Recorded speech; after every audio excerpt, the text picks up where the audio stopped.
So hello and welcome everyone to the 2022 Conservation Education Matrix Team Professional Development Webinar Series.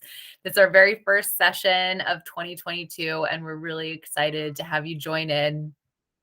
The Conservation Education Matrix team is made up of education and outreach professionals across different units within Maryland Department of Natural Resources. We work collaboratively to educate, we work collaboratively on education initiatives, and we host an education professional development day every year. This year it's virtual, and we are having 3 fantastic sessions for you all. So this year, our 3 sessions are within our theme of environmental education moving forward. So we have this small series and we thank you for joining us today. Hopefully you can join us again for another session. We have one happening next week at this same time, which is how to build a nature lover. And then our final session this year will be on the 30th, also at 1 o'clock. And it's about growing new stewards. And we actually have another guest speaker on that day that just got added to the agenda. So we will be updating that registration information soon.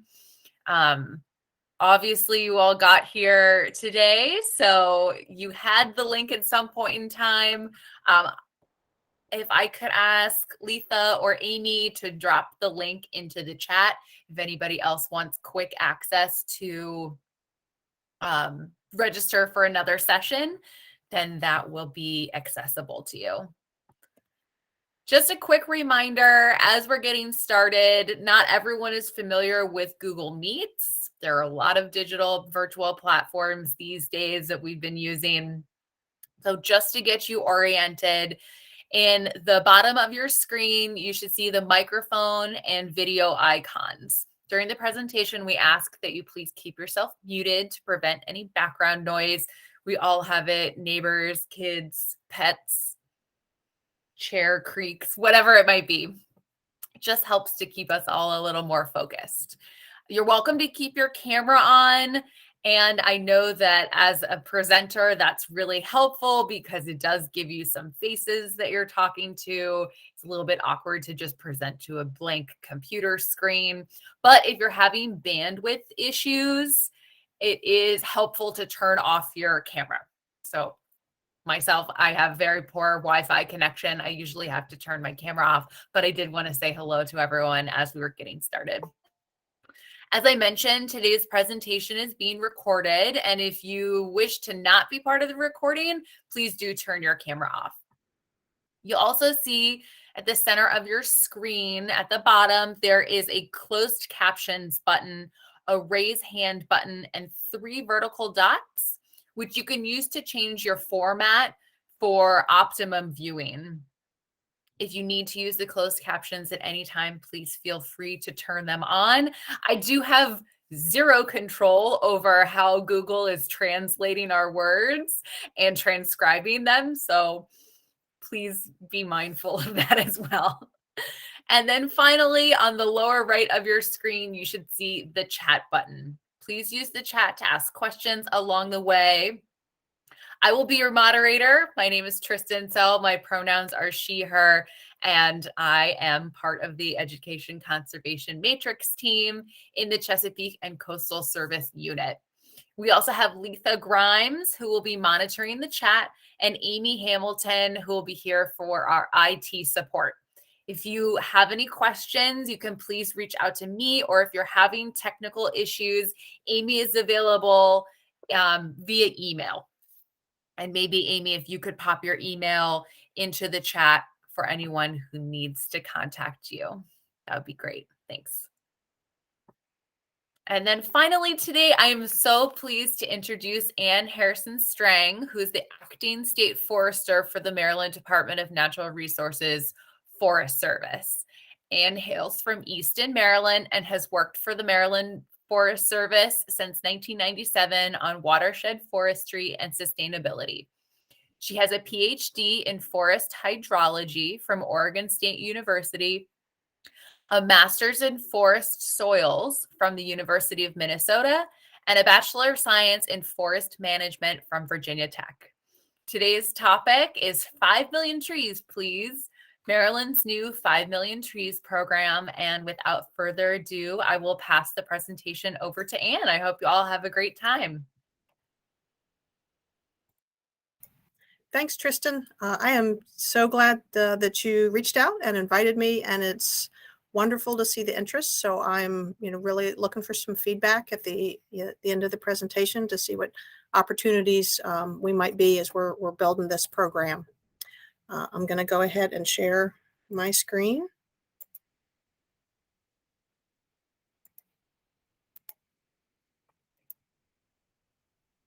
And do the slideshow. Is everybody seeing it? Yes, we're started on your last slide, but we can see it.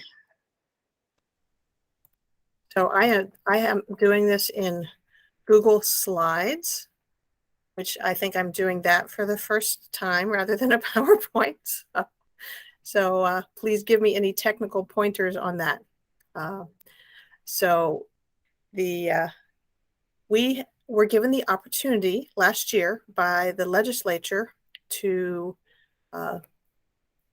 do 5 million additional trees. This was House Bill 991 that had an interesting last minute switcheroo on it, but it was a piece of the climate solutions work that they were doing that everybody could agree on.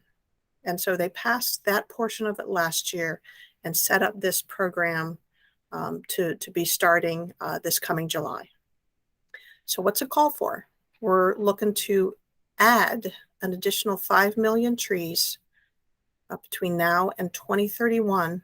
It's on top of all of that work that I'm sure most everybody has heard of all that we're doing for, the Watershed Implementation Plan and the Greenhouse Gas Reduction Act. Well, this is specific to the work that's already going on in the GGRA. And it also specified native trees. So we have a real focus here, and such a tremendous opportunity to use trees to solve some of today's most urgent issues. The Act includes both a rural and an urban focus. One of the significant new incentives in the program is the Conservation Reserve Enhancement Program has been the major program we've used to establish riparian forest buffers on ag land, and it authorized up to $1,000 an acre, a really significant sign-up bonus for new buffers. And another really interesting and new to us angle is some of the tree equity kind of considerations. We've certainly been looking at what we could do in that direction for several years, but this bill has a very specific focus on urban underserved areas. And it says of those 5 million trees, 10% are going to these urban underserved areas. And we'll go into a definition in a minute. It is that area will be the focus of the Chesapeake Bay Trust Urban Forestry Program that is funded $10 million of the $15 million per year that the program authorized would be going to those urban underserved areas for the 500,000 trees.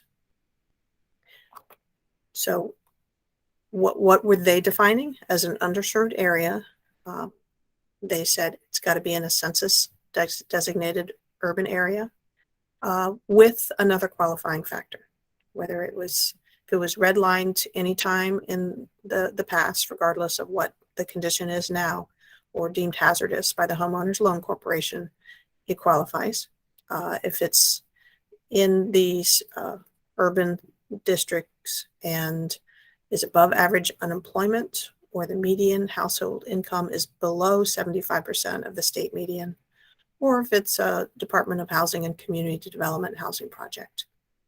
And they've got language in there that says, hey, we want to really prioritize local organizations and be engaging people in the community to carry out this work. So those are strongly encouraged in the language and reflected in the Chesapeake Bay Trust request for proposal, which just closed recently.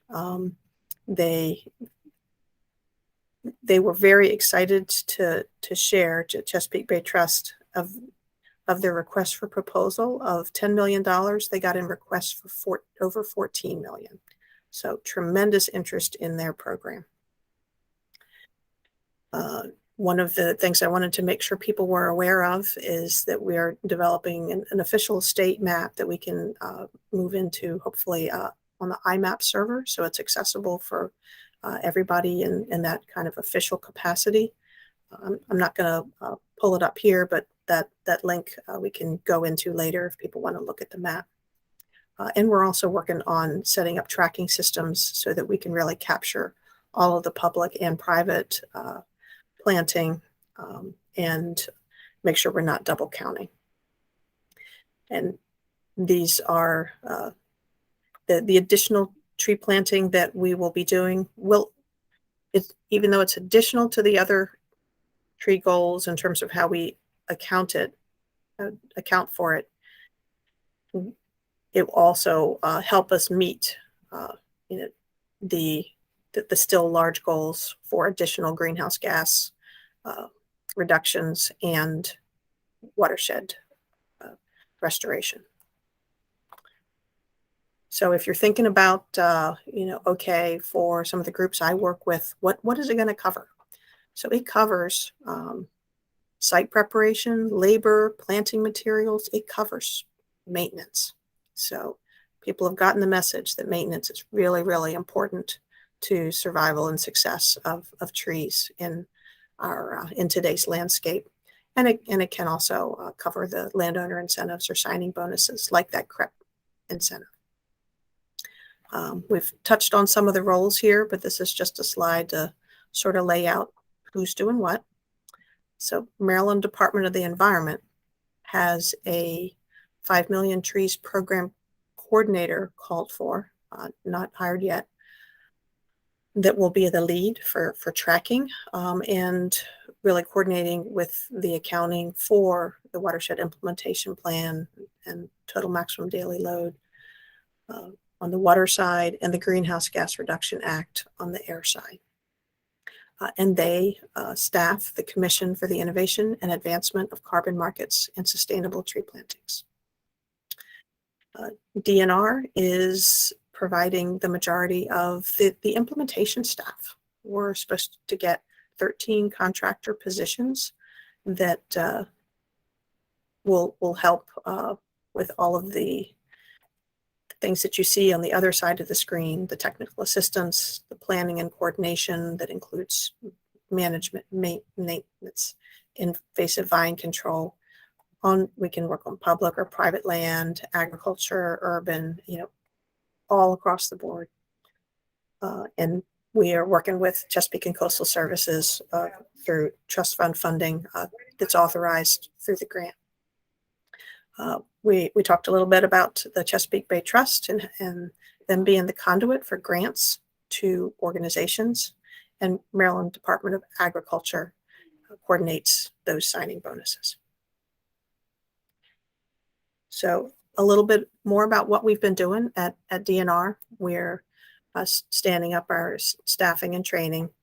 We have already invested in trying to expand tree seedling supply at our state nursery. And we're trying to plan how we increase capacity on some of our existing tree planting programs. What are the programs that we need to stand up to fill those gaps? And just make sure we are keeping in mind that we want to build a community of care around growing these trees and not just planting them. Also looking for a lot of opportunities. We are at a moment in time. I've been doing this work for quite a few years, but I've never seen this level of opportunity for federal funding to do exactly the kind of work that we would like to see done for watershed and ecological restoration. So it is a time to have very clear ideas of what we would like to ask for and to have the capacity to ask and deliver. And we are trying to coordinate all of this with those other partners. So a little bit about what we have planned through the 13 new positions. We are looking for one to go to the seedling nursery to make sure we are delivering on expanded seedling supply and the pinch point for our nursery. We have land, we have contracts, labor contracts that can help us expand production. We don't have enough seed. So there's a great outreach opportunity here with volunteer seed collection in addition to our other staff seed collection efforts that we'll be trying to stand up.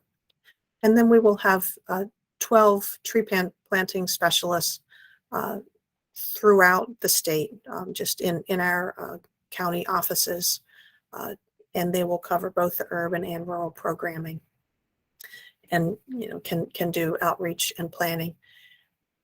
Our charge in the grant is that we are to hire, to the greatest extent possible, people that reflect the geographic and demographic diversity in the state.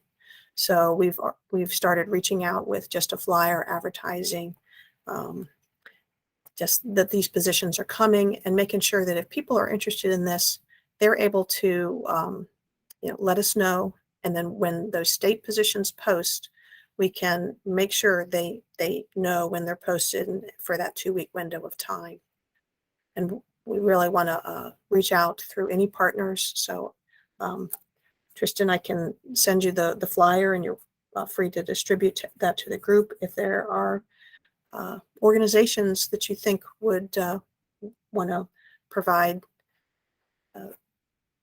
anyone interested in this kind of work, we're really looking to connect to our communities, and we are trying to stand up training and mentoring. It's not going to require a forestry degree for these positions, but we are looking for natural resources skills and anything that we, don't have in an enthusiastic and committed person to help with this.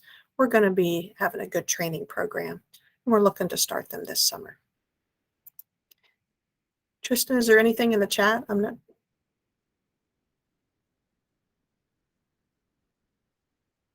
No, not yet. I was just. Oh, go ahead, Lisa. Yeah, thanks. Yeah. No, not yet. Well, Sandy just asked if they will be advertised all at once. So there's actually 3 different classifications. So I'm sure that 10 of them will probably be advertised all at once. I don't know whether, we will, end up going into some of those reposting situations.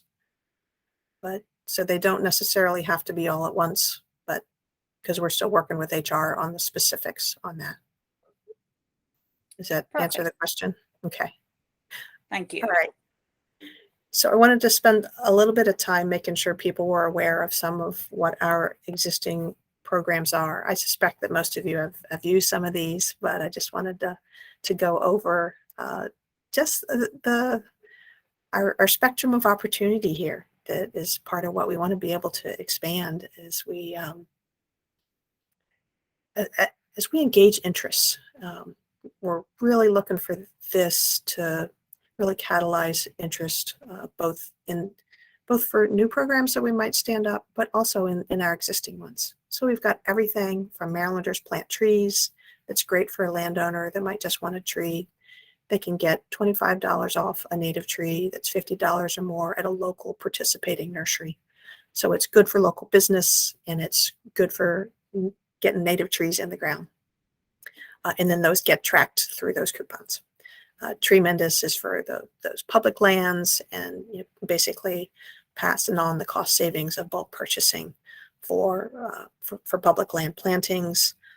And then gift of trees, where if people can't plant themselves, but they want to have it planted in memory of or in honor of something special, we plant those, a lot of times in groves and scout plantings.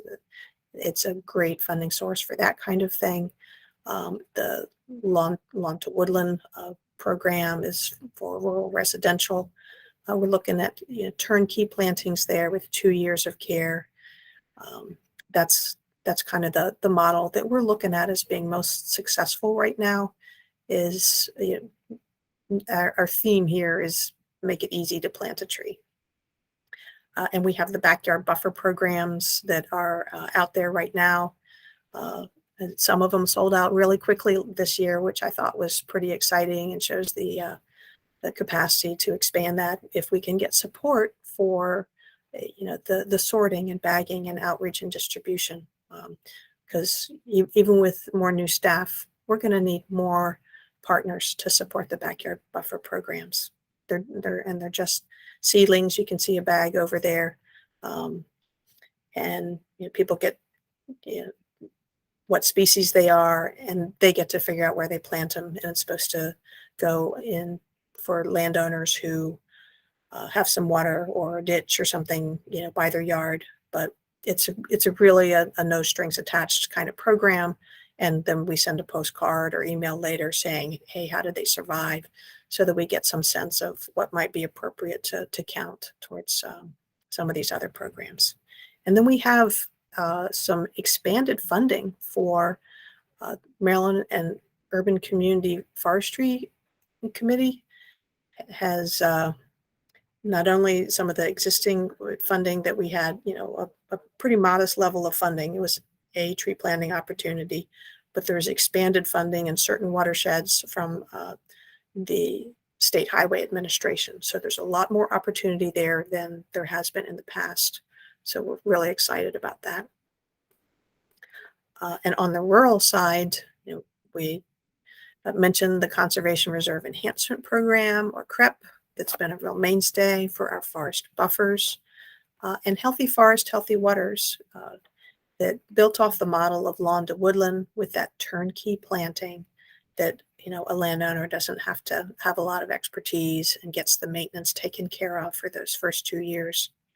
But this is partnering with Maryland Forestry Foundation as the financial partner, and Alliance for the Chesapeake Bay as a coordinator, and just built on our technical support.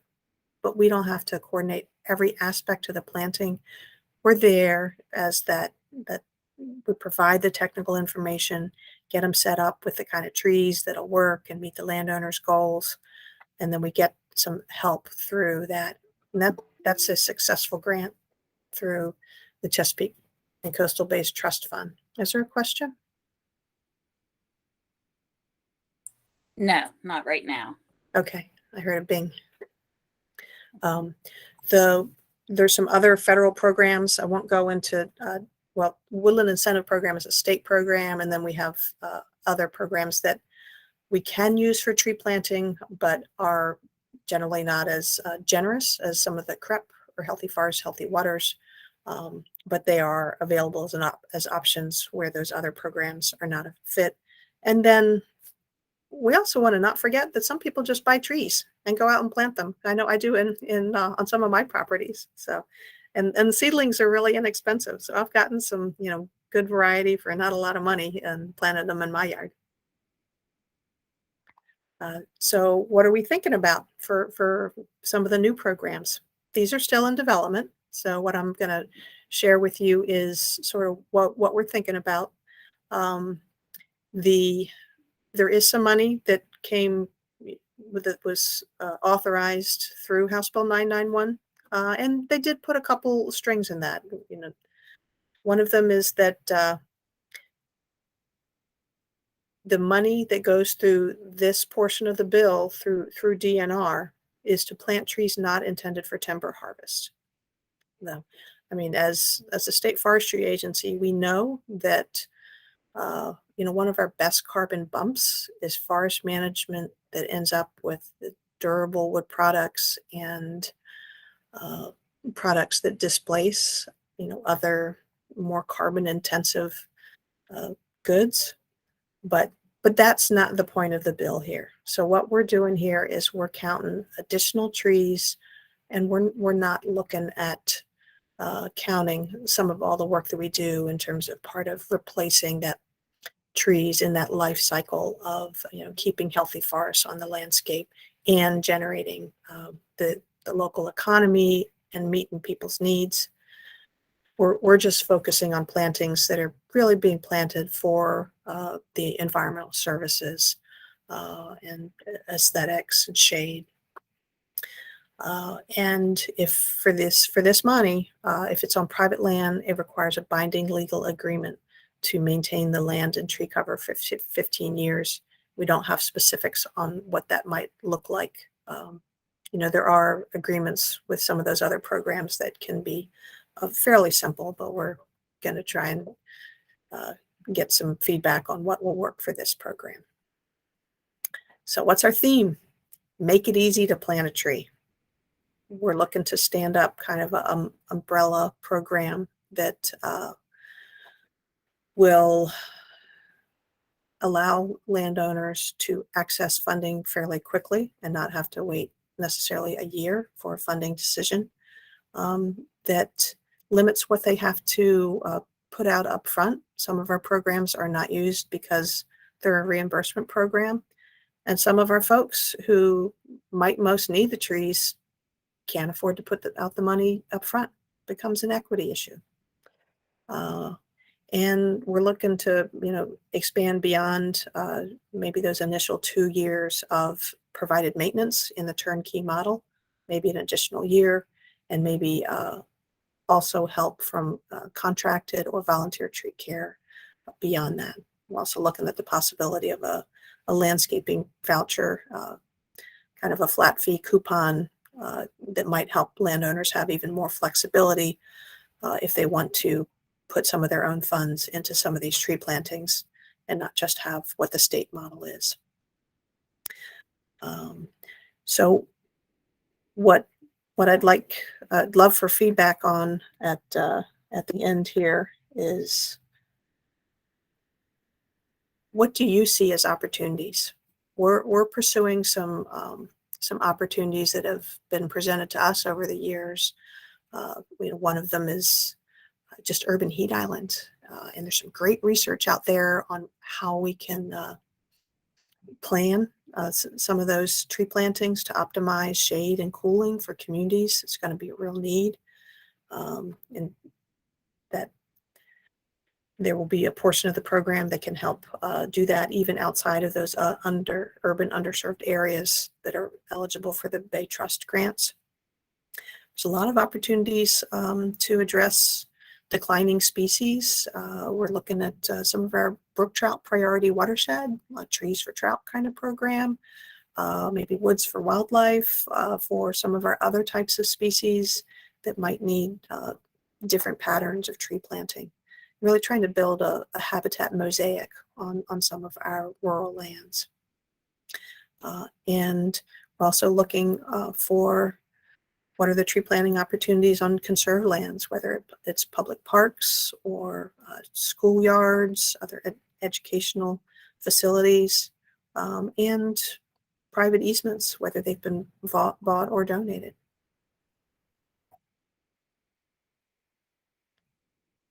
And here we're paying really close attention to that real key to go from planting to growing and maintenance. And there's some really neat models out there that we used to hear, oh, you can get people to plant trees, but you can't get them to come back for maintenance. That seems to be changing. During the pandemic, I think people were just looking for more opportunities to get outside and volunteer. Alliance of the Chesapeake Bay has stood up riparian rangers in Pennsylvania, trying to expand it to Maryland. CBF has their alternative spring breakers program. They say they've got 16 groups coming in from all over, really, to spend their spring break helping us straighten tree shelters and replace stakes.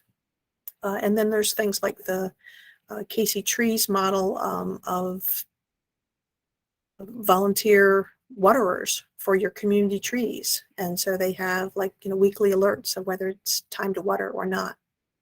And we have the new Maryland Tree Stewards program that we're doing in conjunction with Alliance for the Chesapeake Bay and in coordination with Delaware. So there's going to be some great training opportunities and really start building the skill set in our communities And in addition to that, we want to build up some of the private contractor capacity to be able to do some of these bigger projects that might be beyond the scope of what we can stand up for volunteers, and really have some of the well-trained and cost-efficient contractors that we could be able to work with. And there's opportunities in all of these to link to workforce development and build awareness of natural resource career pathways. One of the lessons that we learned in trying to stand up the CREP program over 20 years ago is, make sure you ramp it up right and build the capacity. It's great to have a big reveal and a surprise announcement, but then you need to have the capacity to deliver, or people sour on the program. We do not want that to happen here. We're already increasing seedling supply. We're working with Maryland Nursery, Landscape, and Greenhouse Association to consider what options might be for some of the private vendors to increase supply, and signal what demand there will be and what type there will be. Give them the information that they need to make the business decisions to expand supply so that it's not as much of a limitation as it has been. And, consider how we, what we demand in the first couple of years of this program. And maybe we look at encouraging some of the faster growing trees, even in containerized, that can get stood up within 2 years. Some of the other trees, we'll have more available after 5. Once the companies see that the program is funded and the demand is there. And then building that solid foundation for technical assistance through our staffing and training, and really starting to build the connections to the community that's going to make this program authentic and well used, and able to use this money to bring some funding, help the community solve some of the things that they consider problems. What can we do through trees? It's not going to do everything, but it can bring resources to some of these communities that need those. And as I mentioned before, there is just tremendous opportunity for federal and nonprofit partners. One of the concerns that people have expressed to us is there places to plant them? I've heard that it can be hard to find a place to plant a tree.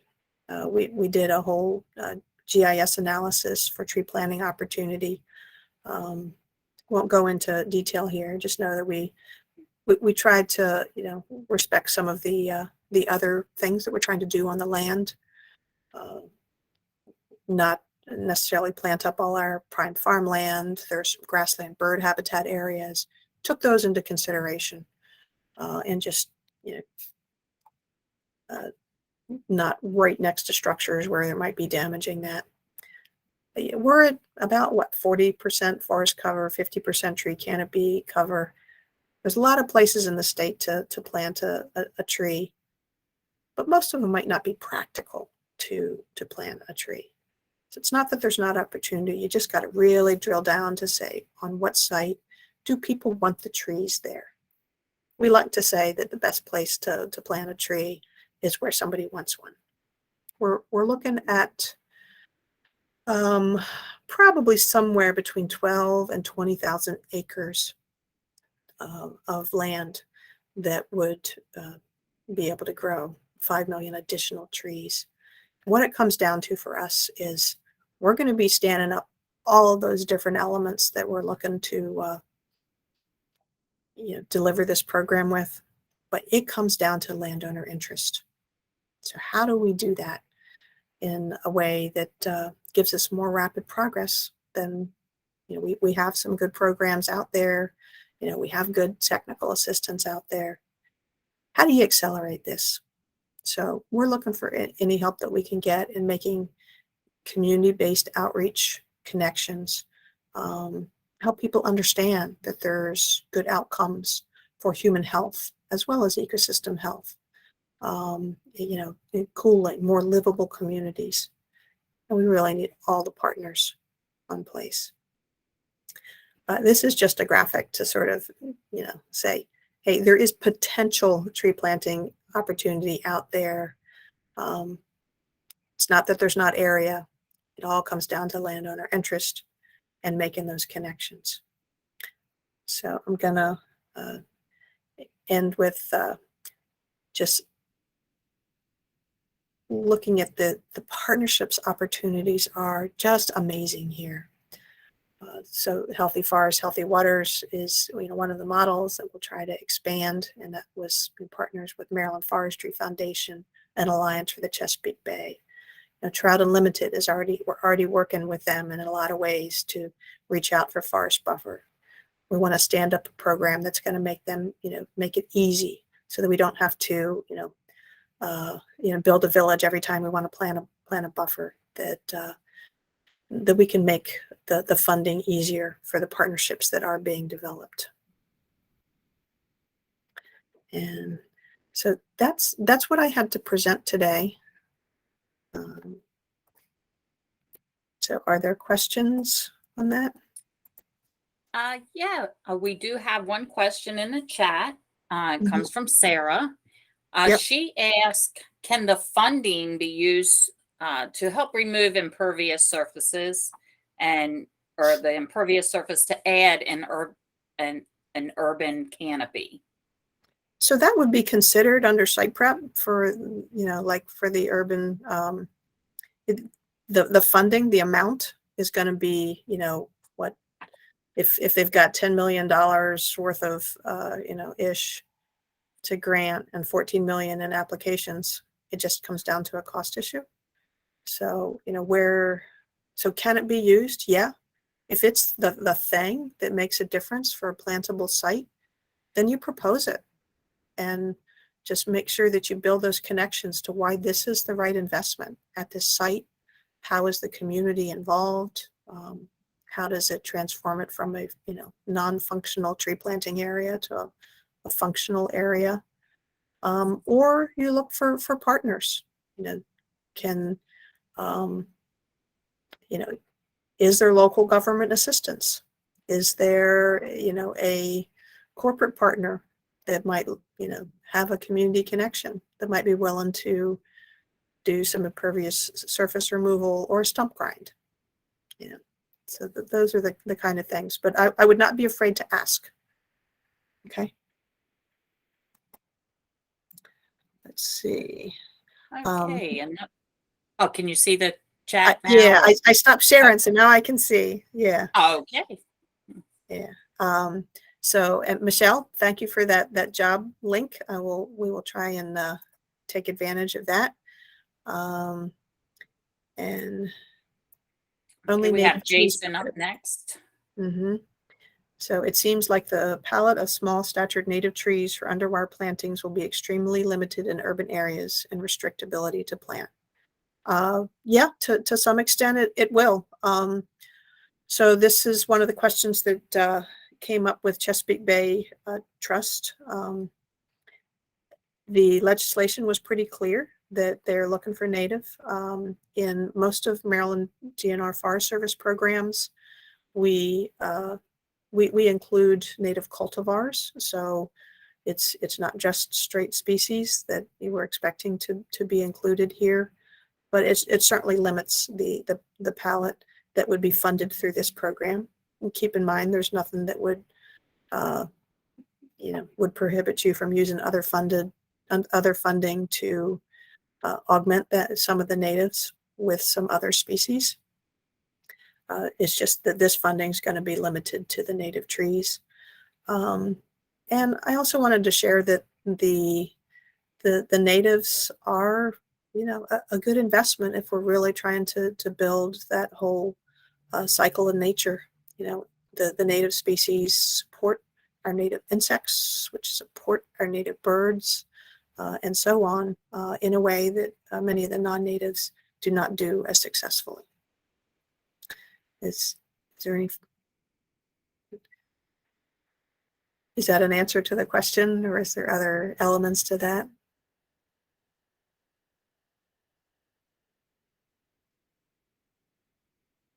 Okay, and Sandy, I think CBT is looking annually, but that I'm sure they are open to suggestions. And, whether, because, as you know, I'm sure you all have, used the Chesapeake Bay Trust, and, that they've got their, smaller rolling applications, and you still have all of their other funding programs, right? This is not the only tree funding program out there.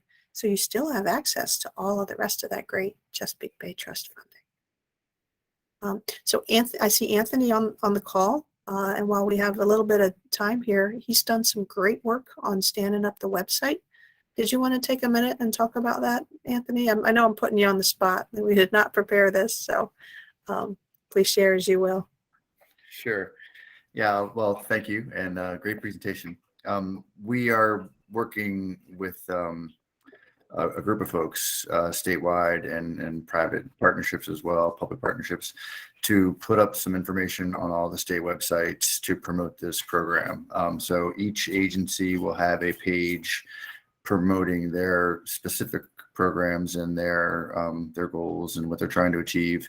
And we're going to work with other agencies and the other partners to have something similar put up on their sites too, to help promote this. And the goal, as Anna said, is to, get the word out that we need to do this, and we have a lot of trees to plant. And so we'll be trying our best to push that agenda and make sure we get these trees in the ground. And so once that gets a little closer to production, we will share that information with folks. I'm sure we'll try to put out an email to everybody so you're aware of them. And if you could just share those as much as you can through your channels, we would appreciate that. And that's about it. Yeah. So I had a question for folks, whether you want to come off mute or use the chat, whatever. What are tree planting opportunities that you most want funding for? What are the kinds of things that you're seeing that you want to make sure any new program we stand up would be able to fulfill that need? Maybe school grounds.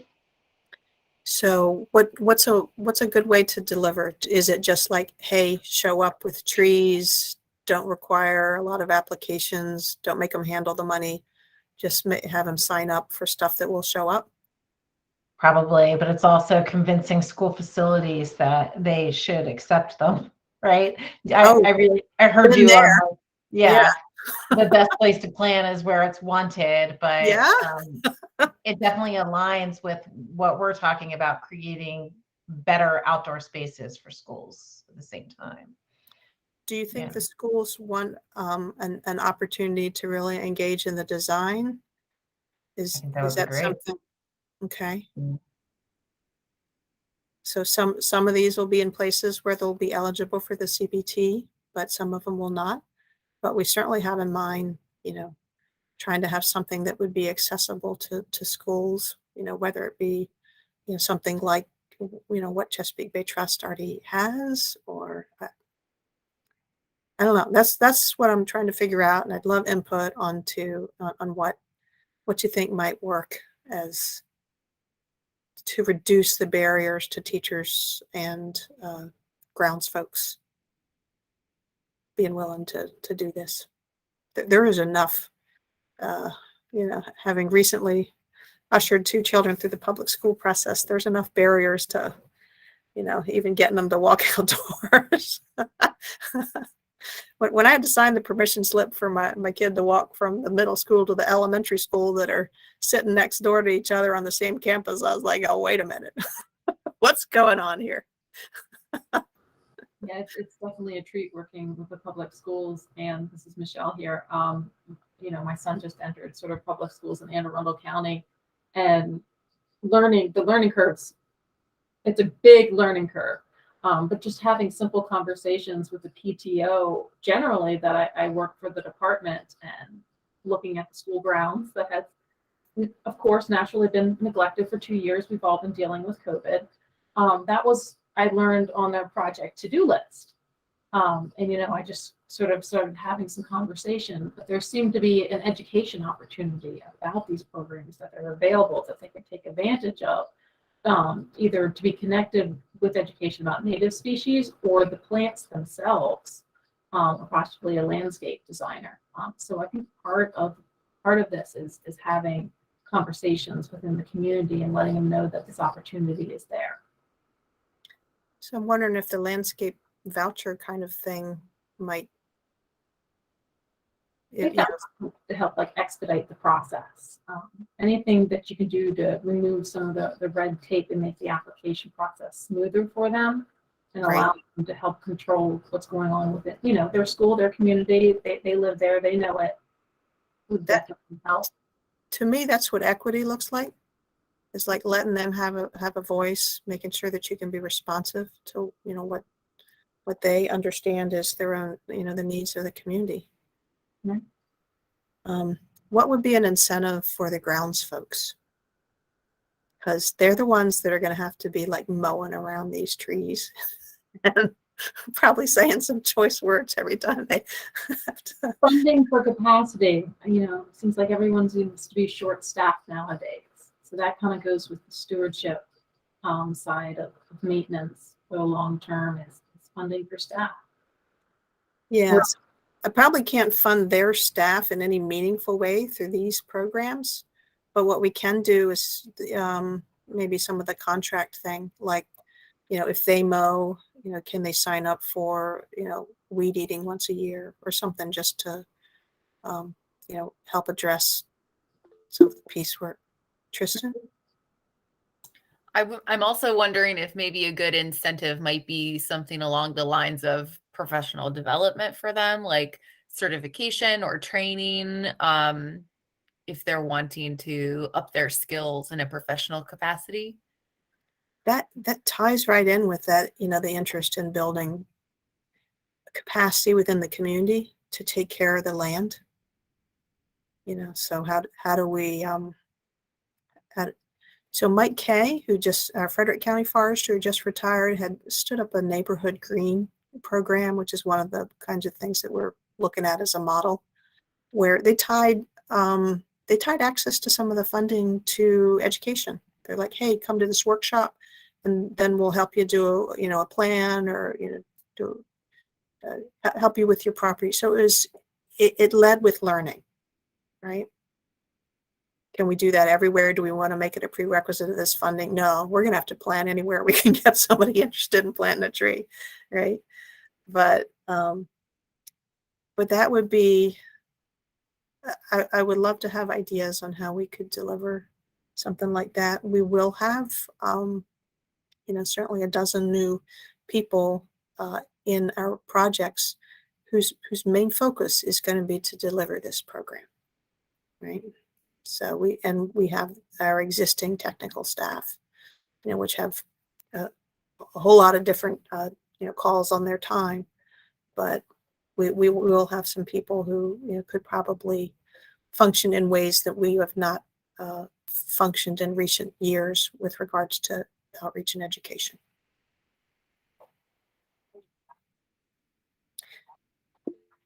Sarah?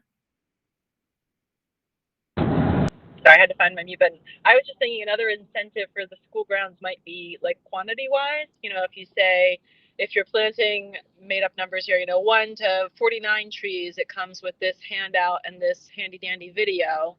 If you're planting, 50 to 100 trees, it comes with a site visit or, some sort of maintenance incentive. And then, whatever number makes sense, we can come out and take care of them in some other way. So I just, might not be able to offer the same thing if you've got 5 trees, but if they've got the room so big, maybe they can get more maintenance and help out of it that way too. Okay.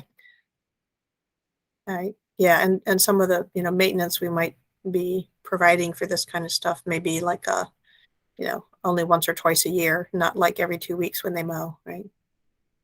So,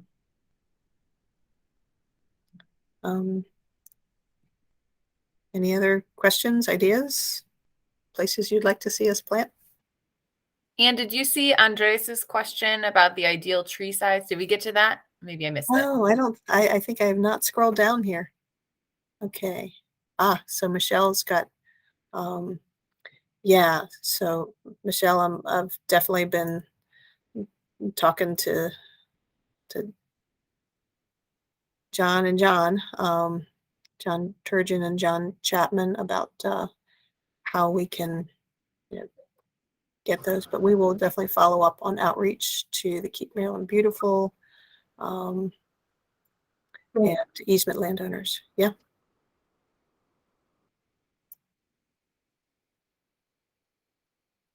So Andre says, what are the ideal tree sizes you're looking at? And that depends on the site and what the landowner wants. It's just like, where do you plant it? I personally, if I'm planting trees on my property, I plant seedlings. Fits my budget. And if I protect it right, then I'm growing that tree. The roots are growing in the soil where they're going to live long term. And so you don't have that transition from container to the soil matrix.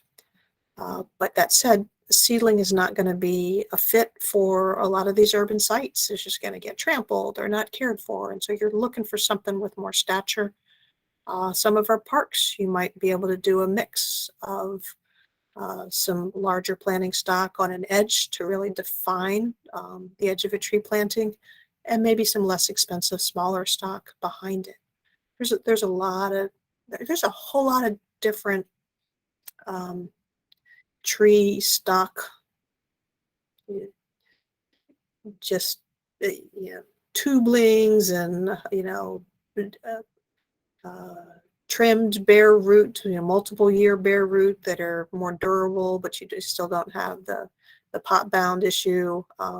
There's air pruning on containerized stock. There's all kinds of technology that is out there for us to educate ourselves on, and that's what I'm hoping our new positions can be more knowledgeable about and bring some of that diversity of planting stock opportunities to this whole process.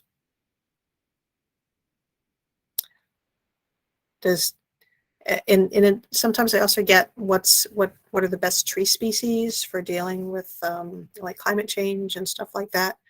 There are some tree lists of what are more likely to be more adaptable to future climate change, but I really want to encourage people to be planting our native diversity. We're in the mid-Atlantic. We are blessed with an immense range of native species. We have a lot more species grown in our nurseries and commercially available than we've probably ever had. And so that diversity is key to resilience. So Jennifer Wolf is saying PG County has grow tables for wild rice, and students could save seed, propagate, plant. Yeah, how do we make those kind of opportunities? How do we make it easy for a teacher to bring that kind of thing with the minimum red tape? So any ideas that you have for that kind of stuff? For the tree programs, the limiting factor has been trying to keep grow outs watered during the summer. But if we're really getting trees, communities engaged in overall tree plantings, I think we can find some solutions to that.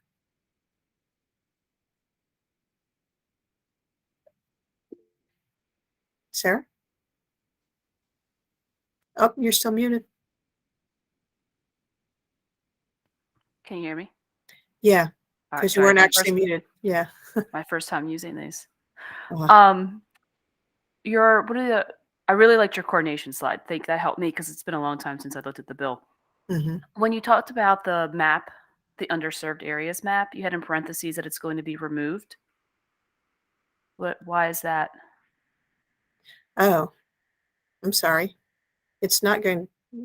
That was a note for we were going to include it in another presentation or not. I'm sorry about that. It is not going to be removed.